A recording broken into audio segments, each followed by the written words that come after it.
Então, nesse vídeo eu vou comentar algumas observações sobre a implementação de um problema CSP e dos algoritmos AC3 e backtracking, né?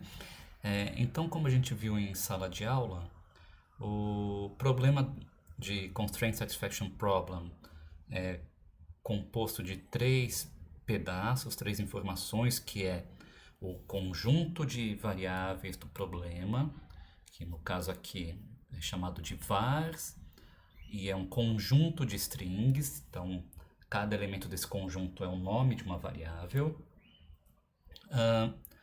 Também precisa informar os domínios de cada variável, então isso é modelado como uma array associativa, um dicionário, um mapa, cuja chave é o nome da variável e o valor é um conjunto de valores que fazem parte do domínio daquela variável. E finalmente as restrições, né, que nesse caso aqui eu estou modelando como se fosse um grafo em que eu interligo duas variáveis pelo nome, né? Então aqui eu posso modelar o grafo como, por exemplo, uma array associativa de array associativa, um dicionário de dicionário, etc, né? Então a primeira chave é o nome, a segunda chave é o nome da outra variável, e os valores são os conjuntos de tuplas de valores que são permitidos para aquela dupla de variáveis, né? Então, digamos que eu estou trabalhando com o problema das 8 rainhas, então eu sei que, por exemplo, na coluna 1 e na coluna 2, né, eu só posso ter, por exemplo, 1 eu não posso ter, 1, 2 eu não posso, 1, 3 eu posso. Deixa eu colocar umas chaves aqui para representar conjunto. 1, 3 eu posso, 1, 4 eu posso, 1, 5, 1, 6, 1, 7, 1, 8. E aí eu, começando com 2, 2, 1 não posso, 2, 2 não posso, 2, 3 não posso. Então 2, 4, 2, 5, até 2, 8. E assim por diante, né? Então basicamente os valores permitidos são aqueles que não são iguais, né? Então não posso nem um 1, nem um 2, nem um 1, nem 2, 2, nem 3, 3, nem 4, 4. E também que a diferença entre eles tem que ser diferente da diferença do índice da variável, né? Então aqui, se eu estou pensando em x1, x2, então eu tenho que a diferença absoluta entre as posições dele tem que diferir, não pode ser igual a 1, né? Então por isso que 1, 2 eu não posso, porque 1 menos 2 vai dar menos 1, valor absoluto 1, e é a mesma diferença do índice, né? Por que isso? Porque isso representa o ataque nas diagonais, né? Então, por exemplo, aqui, olha, da coluna 1 para a coluna 2, a diferença na diagonal é 1. Da coluna 1 para a coluna 3, a diferença na diagonal é em duas casas, e assim por diante. Então, tem essas restrições. Então, aqui somente tem os valores permitidos. E aí eu posso definir, então, o meu CSP para 8 rainhas, né, como sendo o CSP composto das variáveis, que é simplesmente os nomes de 1 a 8 para representar cada uma das fileiras, né? Os domínios, que inicialmente vai ser tudo igual a 8, então aqui eu construo para cada índice de 1 a 8, um conjunto contendo todos os valores de 1 a 8. Então no começo é isso. E as restrições que eu construo daquela forma que eu acabei de explicar, né? Então seriam para cada x todo y de 1 a 8, que é diferente, e que não exista um ataque, né? Então basicamente é isso que eu vou colocar aqui dentro das restrições. Então todas as duplas para dupla xy, tal que xy seja diferente e a coordenada da variável não represente uma peça atacada. Então é isso. Agora sim, a gente tendo isso modelado, a gente pode pensar no algoritmo AC3. O AC3, lembrando, ele é um processo recursivo, né? Que dado um CSP, ele começa com uma lista de trabalho inicial, e essa lista de trabalho contém todas as tuplas, então tá aqui, ó, todas as tuplas x e y, né? Tal que x vem da lista de variáveis do meu problema, e y são todas as variáveis que têm pelo menos uma tupla, um valor de restrição nas restrições, né? Então são todas as tuplas que têm uma conexão naquele grafo de restrições. Então aqui eu vou pensar o seguinte no AC3. Dado que eu tenho aquele meu conjunto de restrições, eu verifico se no meu conjunto de domínio atual de cada variável, eu consigo usar essa informação para reduzir esse conjunto de restrições sucessivamente, né? Até que eu não tenha mais o que ser feito e eu retorno. Então, a parte principal do algoritmo é esse solve, né? Que eu chamo com o CSP e a minha lista atual de trabalho. Se a lista for vazia, quer dizer, não existe restrições, então eu não tenho o que fazer, eu não tenho como melhorar o domínio porque não tem restrições, né? Já tá tudo que eu podia fazer está feito. Então eu só retorno o meu CSP. Agora, caso contrário, eu vou fazer o seguinte, eu vou chamar o procedimento de redução de arco do meu XY, sendo que o XY é o primeiro elemento da minha lista de trabalho, né? O POP da minha lista. Então tem o work list, que é uma lista de elementos que eu quero checar. Retiro o primeiro elemento da lista, ou seja, uma tupla XY. Recupero também a nova versão da lista de trabalho, que é simplesmente a lista atual sem esse primeiro elemento. E aí eu aplico o arc reduce nessa tupla XY, ou seja, deixa eu tentar reduzir os domínios de X baseado nessas minhas restrições atuais. Se eu não conseguir fazer nada, eu sigo em frente para a próxima tupla da minha worklist. Não fiz nada, eu vou só continuar o processo sem fazer mais nada, né? Sem fazer nada na iteração atual. Agora, se eu alterei o meu CSP, o domínio de X foi alterado, então vou ter um novo CSP, que eu chamei aqui de CSP linha. Aí eu vou verificar se ele não destruiu o meu problema, ou destruiu os meus domínios, né? Então eu verifico, olha, o domínio de X é vazio, porque pode acontecer de que as minhas restrições são incompatíveis com o domínio atual de X. Isso faz com que o X tenha um domínio vazio, o que invalida a minha solução, né? Então ele fala, olha, esse caminho que você está seguindo para resolver o problema não deu certo. Não tem uma resposta. Então eu verifico aqui, olha, eu ainda tenho variável no domínio de X, se eu não tenho nada, eu retorno nada para indicar. Não deu para fazer o problema nesse estado CSP atual, ele é infactível, né? Caso contrário, eu vou gerar uma nova lista de outras arestas que eu quero checar, né? Porque lembra o que eu falei na aula sobre o assunto. Uma vez que eu mexo no domínio de X, através das restrições XY, todas as restrições ZX, ou seja, todas as arestas, todas as outras variáveis que se ligam a X, também podem ter alguma nova alteração a ser feita, né? Porque eu ganhei uma nova informação para X. Agora X tem um domínio reduzido, né? Então eu vou gerar o conjunto de todas as tuplas ZX, né?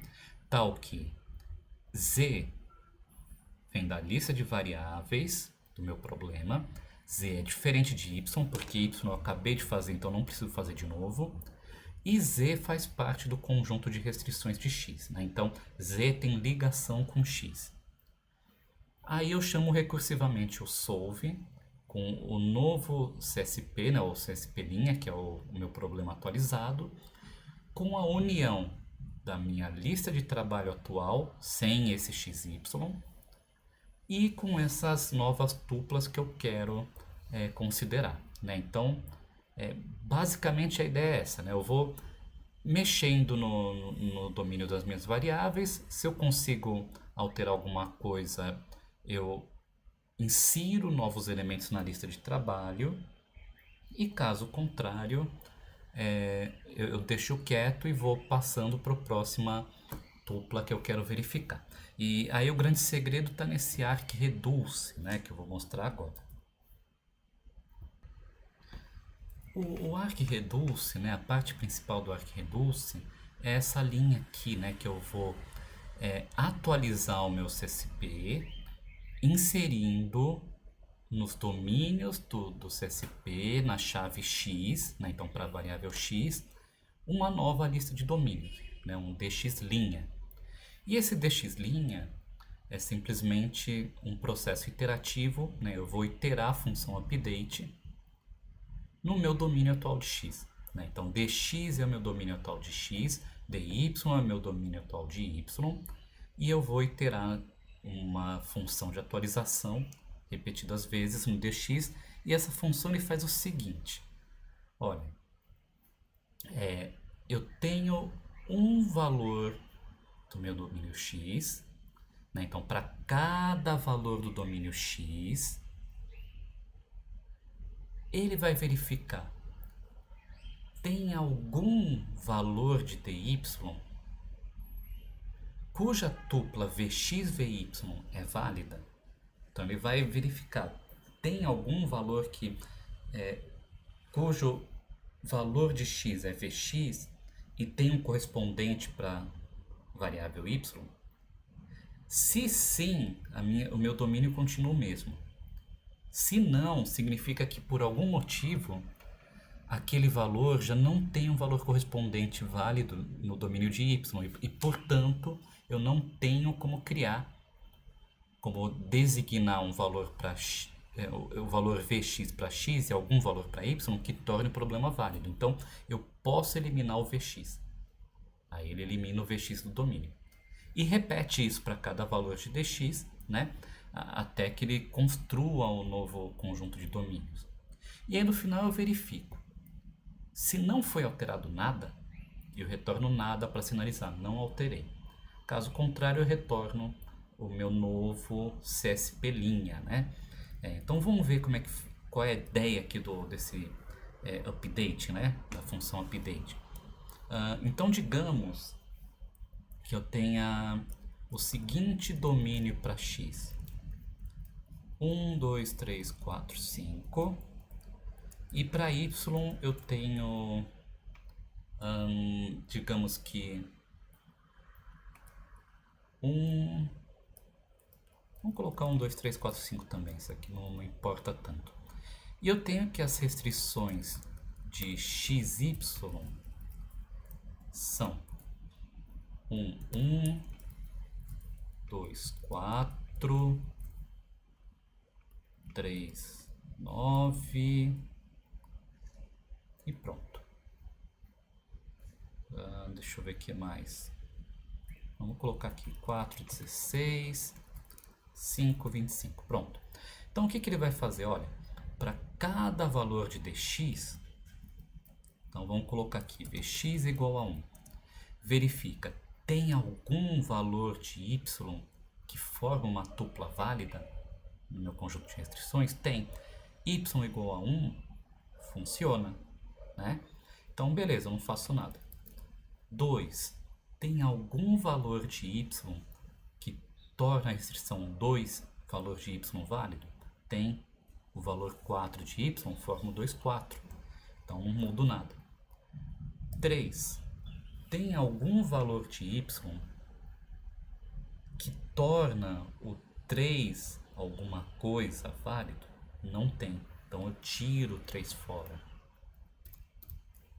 né? Porque eu não tenho o valor 9 no y para atingir essa restrição. E a mesma coisa com 4, 5, e no final eu vou ter o domínio atualizado.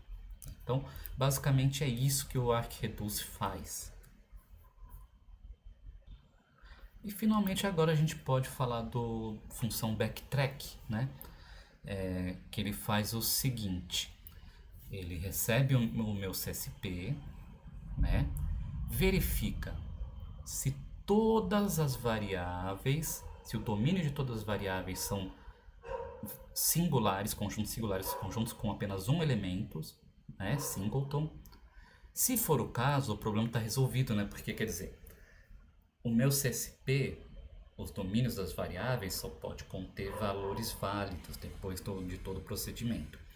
Se cada variável só tem um único valor, então esses valores são as respostas do meu problema. E aí eu posso responder, olha, retorna que o problema foi resolvido e ele é um CSP. Se tem uma variável que está vazio, que o domínio está vazio, quer dizer que eu cheguei num ponto que falhou, né? Ou alguma restrição desrespeitei que não funcionou mais, então eu retorno falho. Caso contrário, né, significa que ainda não tem ninguém vazio e tem alguém, pelo menos um, que não é elemento único no domínio. Aí eu vou fazer o procedimento de selecionar a próxima variável que eu vou usar para resolver o problema, ordeno os valores dessa variável de acordo com alguma heurística, que nem eu mostrei na aula, e aí para cada valor, né, eu vou fazer o seguinte: eu vou associar a variável x a esse valor, né, e eu vou verificar se a tentativa de designar esse valor para essa variável x não funcionou, não deu certo, causou uma infactibilidade, né, ou seja, não veio nada, não fez nada, eu retorno falha porque, quer dizer, esse valor não funciona para essa variável. Caso contrário, caso eu receba um CSP atualizado, eu chamo o backtrack recursivamente nesse novo CSP. Né? Então, o grande segredo está nesse assign, que eu vou mostrar em seguida.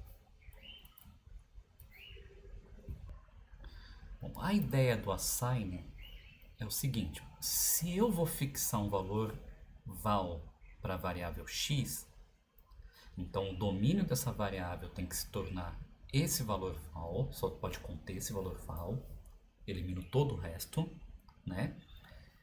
E o domínio das outras variáveis precisam ser atualizadas para todos aqueles que atendem suas restrições com x, né? Então, basicamente é o seguinte: digamos que eu vou designar para o x, eu vou designar o valor 2, tá? E eu tenho que a restrição xy, ele tem algo do tipo aqui, ó, 2, 1, 2, 3, 3, 5, 3, 7, 4, 1. O que acontece? Uma vez que eu fixei o valor de x para 2, essas tuplas se tornam inválidas, porque não existe um valor de x igual a 3 ou x igual a 4, porque agora o x só pode ser 2. Então eu posso seguramente eliminar isso daqui, né? Então, a ideia é cortar fora isso. Então é isso que eu faço aqui, olha. Para cada variável que tem restrição com x, eu vou verificar quais valores são válidos, né? No caso do y seria 1 e 3, quais valores são válidos para essa variável. E aqui, para cada variável, para cada domínio de variável, eu vou fazer a interseção dos valores de domínio atual que é válido, junto com esses valores 1 e 3 aqui, por exemplo, que eu verifiquei que são os únicos disponíveis dadas as restrições. E no final das contas eu vou inserir nos domínios a variável, o domínio de x como sendo apenas a variável val, né? Apenas esse 2 aqui. Então o procedimento é esse. Então eu corto fora todos os valores de domínio das outras variáveis cujas restrições não podem mais ser atendidas, porque o x se restringiu, né? E aí em seguida eu coloco o valor de x como sendo esse valor val, que é o escolhido. E para finalizar, uma vez que eu mexi tanto nos domínios como nas restrições, desculpa, na verdade eu só mexi nos domínios, como eu mexi nos domínios, eu posso aplicar o AC3 nesse novo configuração do problema, porque alguma coisa pode ter mudado que pode ter levado a novas informações que me ajudam a inferir novos valores, né? Então eu só vou agora mostrar rapidamente como que eu escolho a ordem dos valores e como que eu escolho a próxima variável, só para ter uma intuição, né? Então aqui eu tenho 3 estratégias para selecionar a próxima variável a ser designada, né? Ter o valor designado. A primeira é o seguinte, a primeira variável que está disponível, né? Quem são as variáveis disponíveis? Aquela cujo domínio tem mais do que um elemento. Então, olha, eu pego o conjunto de domínios, né? O dicionário, o mapa de domínios, calculo o tamanho de cada domínio, pego todos aqueles que têm o tamanho de domínio maior do que 1, porque se tem um só elemento, ele já está com a variável designada, não tem por que eu fazer mais algum passo, né?